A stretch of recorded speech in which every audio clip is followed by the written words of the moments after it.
Bonjour frères et sœurs. Alors, je suis là aujourd'hui pour vous parler de la Bible. Et un passage de la Bible que nous connaissons tous. Alors, Matthieu 6, verset 24.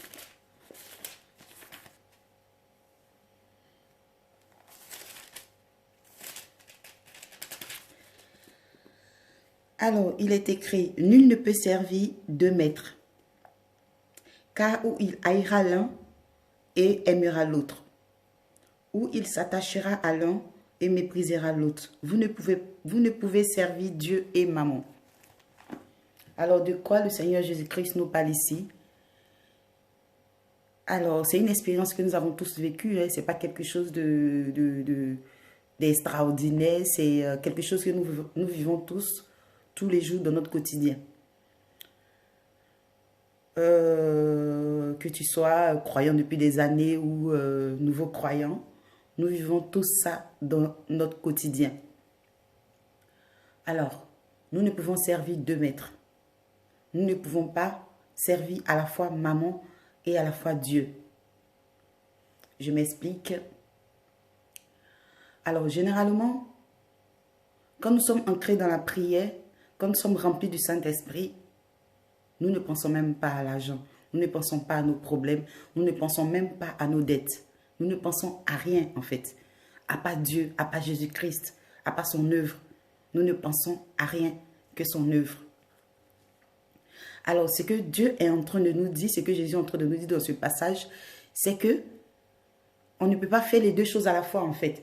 C'est pas que on fait ces deux choses à la fois, non. On ne le fait même pas. C'est même pas possible de le faire. C'est pas possible de le faire. Parce que, regardez, quand vous vous souciez, quand vous pensez plus à vos problèmes, à soit acheter une nouvelle maison, quand vous pensez beaucoup plus aux choses de ce monde, directement, vous vous sentez un peu éloigné de Dieu, n'est-ce pas? C'est arrivé à tout le monde, parce que même moi-même, ça m'arrive. Ça m'est arrivé même ce matin, et j'ai demandé la grâce de Dieu pour en faire. Et c'est ce qui a débouché jusque-là. Dieu m'a fait grâce, Dieu m'a fait la grâce, comme d'habitude. Et c'est ce qui a débouché jusque-là. Alors, quand tu penses à Dieu, quand tu es en prière, quand tu as tout ton cœur, quand tout ton cœur est au paradis, est auprès de Dieu, est dans l'œuvre de Dieu, tu ne penses pas au monde. Tu ne penses pas aux choses de ce monde. C'est même impossible même de penser aux choses de ce monde.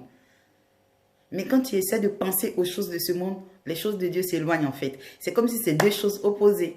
C'est comme deux choses opposées. C'est comme la mer et la lagune. C'est deux choses qui ne se mélangent pas. Je ne sais pas si vous avez déjà vu un endroit où la mer et la lagune se croisent. Il faut une grosse vague parce qu'ils ne peuvent pas se mélanger.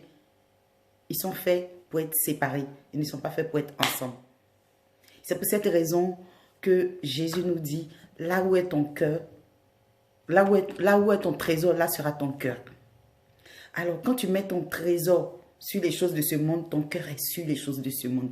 Quand tu mets ton trésor sur les soucis de ce monde, ton cœur est sur les soucis de ce monde. Et quand c'est comme ça, tu es éloigné de Dieu. Mais quand tu mets tout ton cœur sur Dieu, les soucis de ce monde s'éloignent de toi.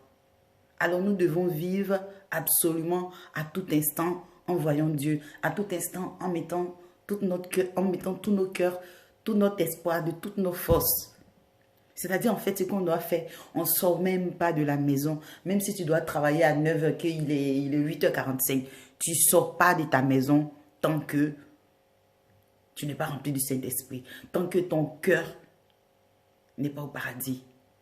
Tant que ton trésor n'est pas au paradis. Et ce n'est pas parce que ton trésor est aujourd'hui au paradis que demain il ne peut pas être ici sur la terre.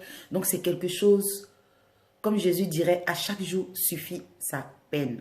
À chaque jour suffit sa peine. Donc chaque jour tu dois batailler pour ramener ton cœur dans les trésors célestes et non sur les trésors terrestres.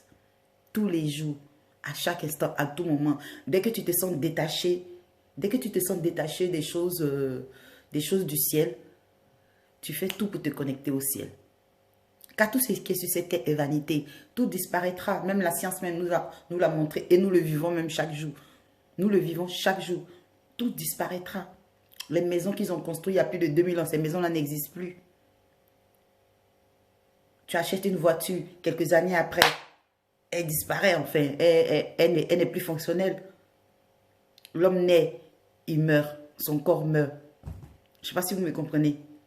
Rien n'est éternel sur cette terre. La seule chose qui est éternelle, c'est-à-dire la seule chose qui est éternelle, c'est Dieu, c'est l'œuvre de Dieu. C'est ce qui vient après cette terre. C'est ce qui vient après ce vide, après ce néant. Alors, frères et sœurs, rendons grâce à Dieu à chaque instant, à tout moment, et rappelons-nous que notre trésor est dans les cieux et non sur la terre. Car tout ce qui est sur cette terre disparaîtra, absolument tout. Que ce soit notre corps, que ce soit la maison dans laquelle on habite, que ce soit nos biens, tout ça disparaîtra. Mais ce qui reste, c'est ce qui est éternel, c'est ce qui n'est pas visible encore pour l'instant à nos yeux, ce qui n'est pas encore manifeste dans notre vie. Or, il est écrit quelque part dans la Bible que ce monde, c'est la terre où nous vivons, n'est que l'ombre de ce qui nous attend dans l'éternité. Je ne sais pas si vous imaginez. Et même à la résurrection de Jésus, ce n'est plus ce corps-là que Jésus avait. Jésus avait un corps qui traversait les murs. Alors tout sur cette terre-là passera. Tout, absolument tout passera. Sauf la gloire de Dieu. Sauf Jésus-Christ lui-même. Merci Seigneur pour ta grâce. Soyons bénis.